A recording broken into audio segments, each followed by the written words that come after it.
Hello, everyone. Welcome back to another episode of TarotCelebritea with your boy Ducky.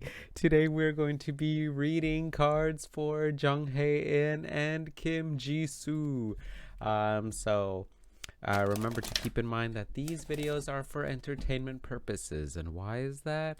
That is because we do not have Jung Hae-in and Jisoo here to confirm nor deny that what I'm seeing in the cards, how I'm interpreting the cards, is resonating with them or is not resonating with them.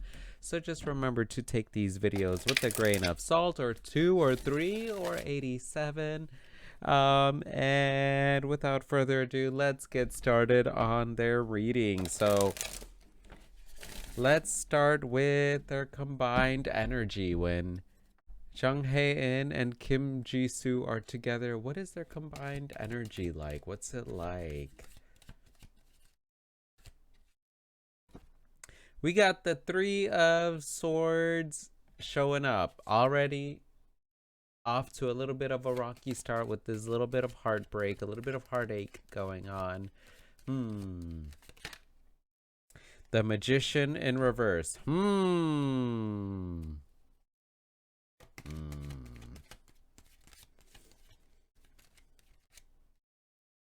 Oh, 2 cards wanted to come out. The Lovers in reverse with the 8 of Cups in reverse. Okay.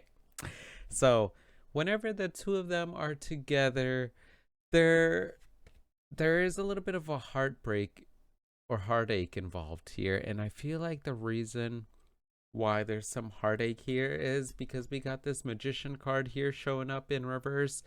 To me, I'm getting the sense that maybe Jung Hae-in is a little bit of a, for lack of better words, like maybe a little bit of a player. Like he knows what to say, how to say it in order to get his way type of stuff. You know, the Magician is a great manifester, is great at turning things into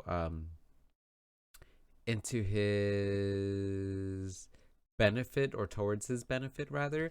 And when this card comes in reverse, all of those good qualities of, you know, manifesting and being able to spin things towards your own benefit can be a little bit manipulative.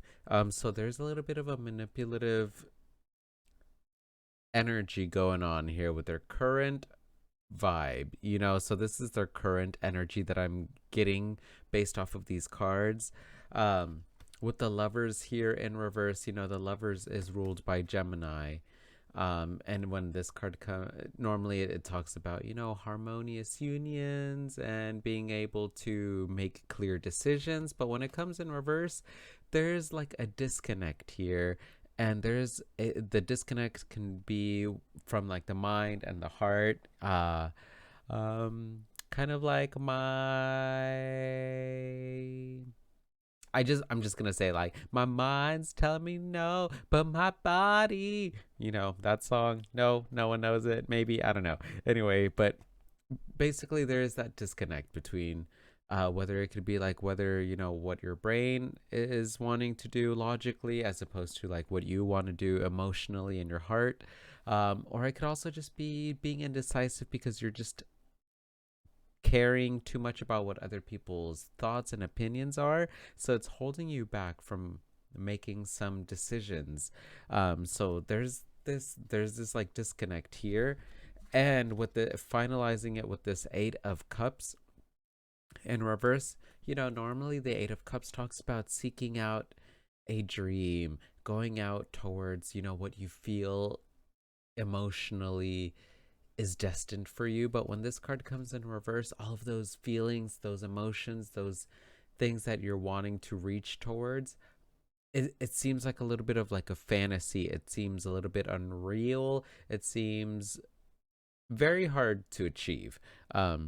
So it could be here that maybe the 2 of them together tried doing something and maybe it was just out of reach. Maybe there was something good that they have that they walked away from, or that they moved away from, that they separated away from in hopes of trying to achieve something that might have just been a facade. It might have just been an illusion.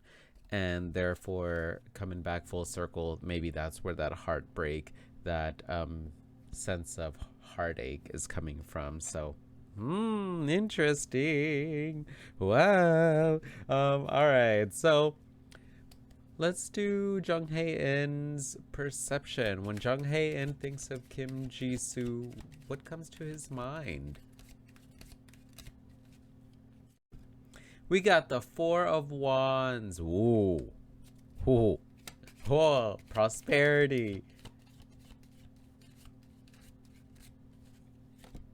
And the Five of Cups. Yeah. Again, this Magician card in reverse, I really feel like it was Jung Hae-in's energy that maybe might have come across as a little bit manipulative, a little bit of like a player, whether he was aware of it or not.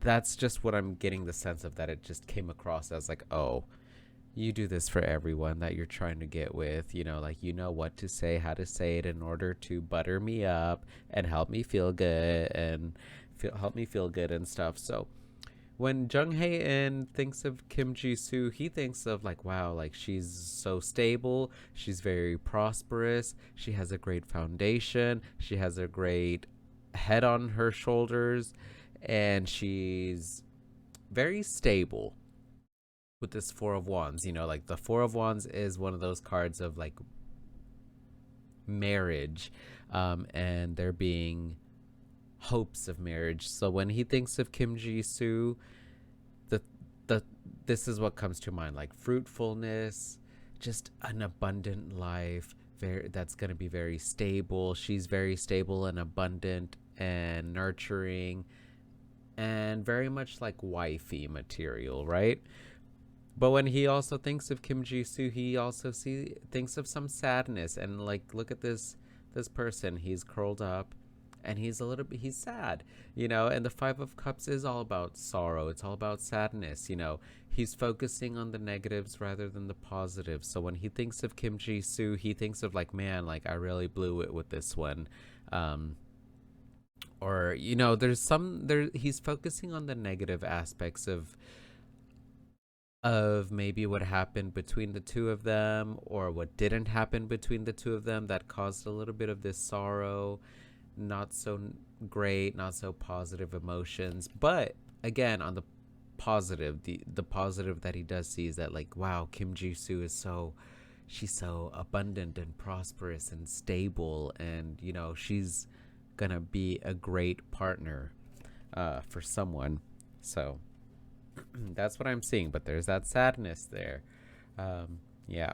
So let's keep on going with Kim Jisoo. When she thinks of Jung Hae-in, what comes to her mind? The Queen of Wands. Wow, passion. Wow.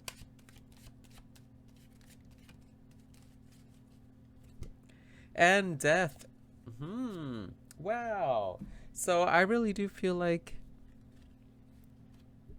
Kim Jisoo has it, more optimistic and brighter thoughts when she thinks of Jung Hae-in. Let's start with the Queen of Wands that showed up first, shall we? So when Kim Jisoo thinks of Jung Hae-in, the Queen of Wands shows up, and the Queen of Wands is a very artistic, passionate, creative queen. She uses her passions to drive her creatively. So like Kim Jisoo, when she thinks of Jung Hae-in, she sees someone who's very creative and passionate and uses that passion to create beautiful art. So that's what I'm seeing. Now, we also got the Death card here. So when Kim Jisoo thinks of Jung Hae-in, the Death card comes here. And I'm just thinking, immense transformation. When she thinks of Jung Hae-in, she thinks of like, wow, like he really helped me transform and change and like level up my game. So that's what I'm seeing. There's a big transformation here that happened ever since they worked together. They created art together and stuff like that. So that is beautiful. Now, for those of you that are fans of them and they're like, oh my gosh, Ducky, do you see them being together in a relationship or anything? I don't know. Let's see. We got the Queen of Swords in reverse. Yeah, again, going back with this magician that showed up where, sometimes people that are very good with their words, sometimes you don't know if they're very good with their words because there's like they're trying to like manipulate a situation into their benefit or into their favor. And again, with this Queen of Swords showing up, this is the queen of thoughts and speech, right? So she's very eloquent. She's very good with her words.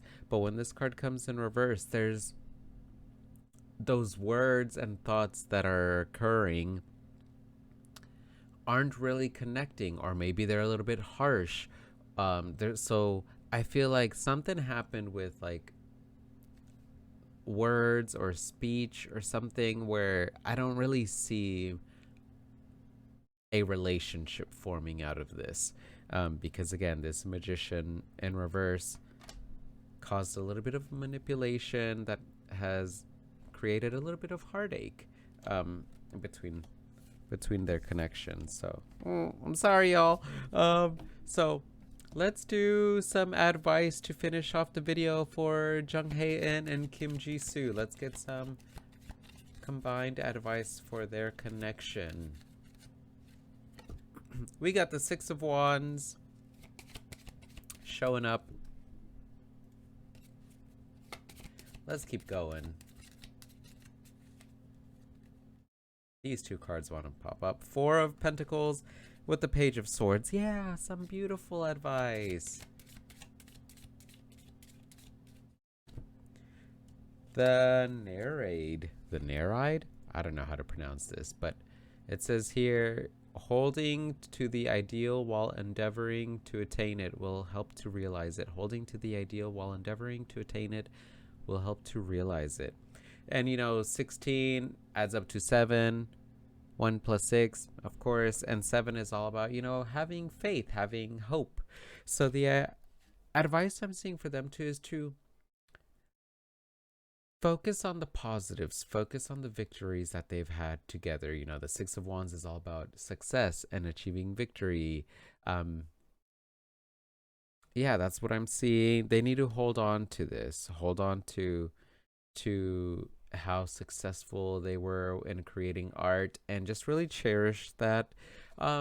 Also, with the Page of Swords that I'm seeing, the Page of Swords is, to me, the communicator, or is one of the best communicators in the deck, as well as the Page of Wands can be a great communicator. But Swords, which is all about speech and thoughts, the advice for them is to continue keeping close contact with one another. Continue messaging one another, being there for one another, and focusing on how successful and victorious they were in this project that they created, this art project that they did, and to just really cherish that, just like how this woman is cherishing this coin. Really cherish that and continue really just communicating with one another. There's no need to use this sword or a dagger as a way to like cut one another with their words, but rather, refrain from doing that and just continue being kind and hopeful that their connection is still going to be pretty good. They're still going to have a pretty close connection, regardless of maybe what has happened in the past with this Lovers in reverse and the Magician in reverse and all this stuff, So that's some heavy energy. There's some heaviness here that of some stuff that happened. And again, I really feel like it's some words. It was in regards to like words rather than like actions that have caused a little bit of like a separation or a distance. But I really do feel like if they continue, keeping contact with one another, it doesn't have to be super close contact, but being like, hey, Hope you're well. I think that's going to go a long way for them, and they're going to still be able to have a good, successful friendship, if anything. So that's what I'm seeing. I'm sorry if, you're fans of them and you were hoping for something different. That's just what I'm seeing in the cards, y'all, with the cards that popped up. Don't be sending me any hate, being like, you are wrong. I don't believe this. I'm just I'm just the messenger. I'm just relaying what I'm seeing in the cards, and that's it. So anyway, if you've heard anything, let me know what you've heard about them. Let me know if this reading even resonates with what you've heard about them or it doesn't. I'm always curious to know. And remember to take care of yourselves mentally, physically, spiritually, emotionally, and sexually. Love and respect yourselves and others. And as always, stay hydrated. Thanks so much for watching this video, and I'll see y'all on the next one. Bye.